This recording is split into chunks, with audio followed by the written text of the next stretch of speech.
Perkenalkan, nama saya Zakaria Ansori. Pada video kali ini saya akan membahas tentang qada dan qadar.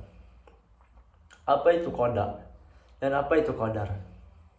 Jadi, secara bahasa, qada ini adalah ketetapan, pemberitahuan dan penciptaan. Sedangkan secara istilah, qada ini adalah ketetapan, ketentuan dan keputusan Allah Subhanahu wa taala dari sejak zaman azali atas segala sesuatu yang berkaitan dengan iradah atau kehendak Allah Subhanahu wa taala. Sedangkan qadar ini secara bahasa artinya kepastian, peraturan dan ukuran.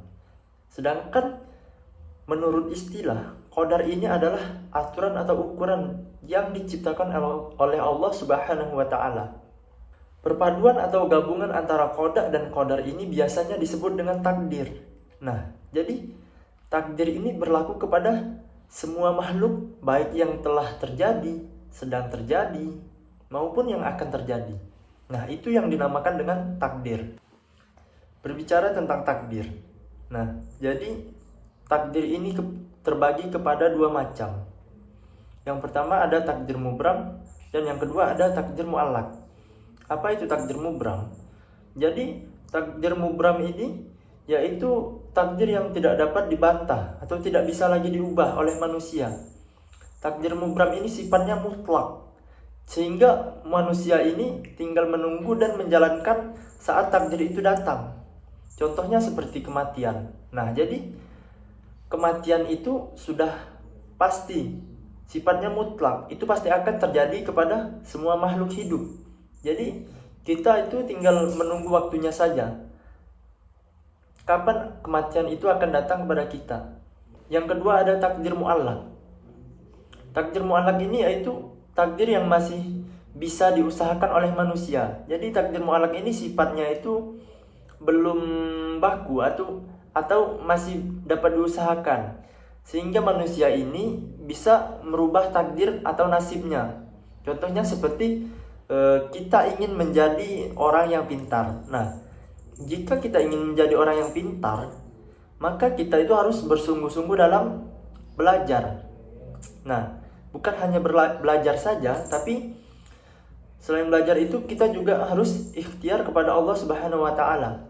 Nah, dengan usaha kita tadi, maka insya Allah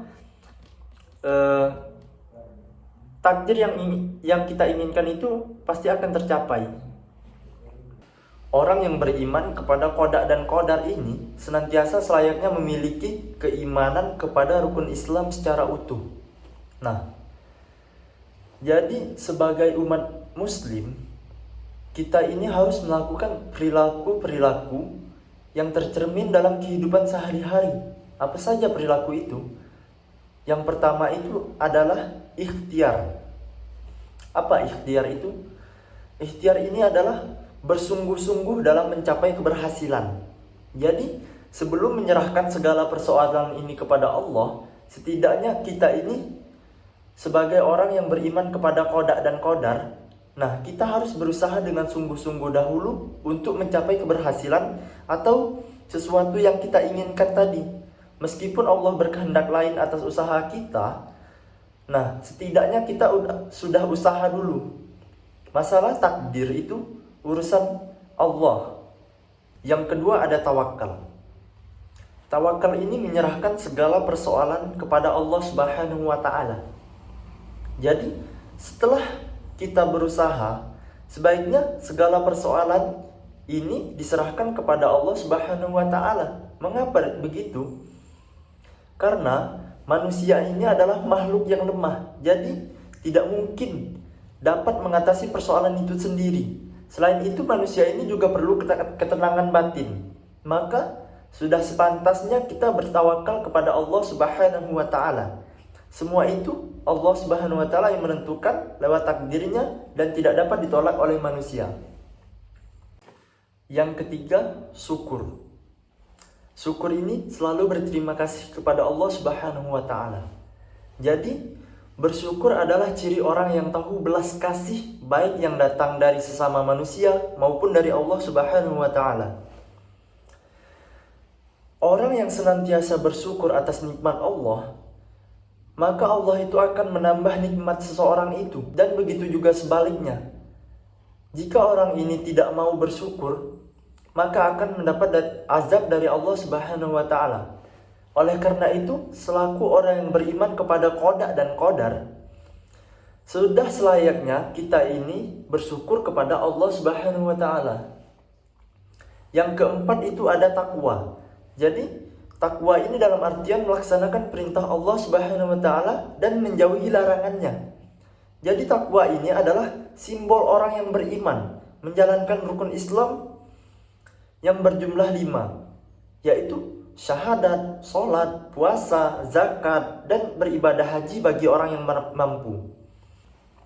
Yang kelima ada qanaah. Qanaah ini rela atau menerima pemberian Allah Subhanahu wa Ta'ala. Jadi menerima pemberian Allah ini dengan ikhlas, nah itu merupakan suatu bentuk beriman kepada qada dan qadar.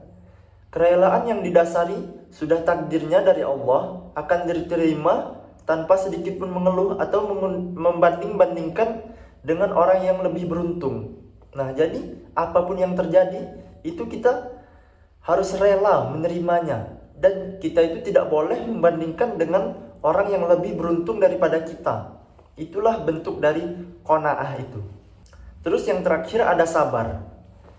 Nah, sabar ini dalam artian kita harus sabar menghadapi apa yang telah terjadi pada diri kita. Apapun itu yang telah diberikan oleh Allah Subhanahu wa Ta'ala dengan keadaan buruk. Nah, maka kita itu harus bisa sabar dalam menjalaninya. Sekian video dari saya. Mohon maaf apabila terjadi banyak kesalahan dalam perkataan atau penyampaian. Saya akhiri. Wassalamualaikum warahmatullahi wabarakatuh.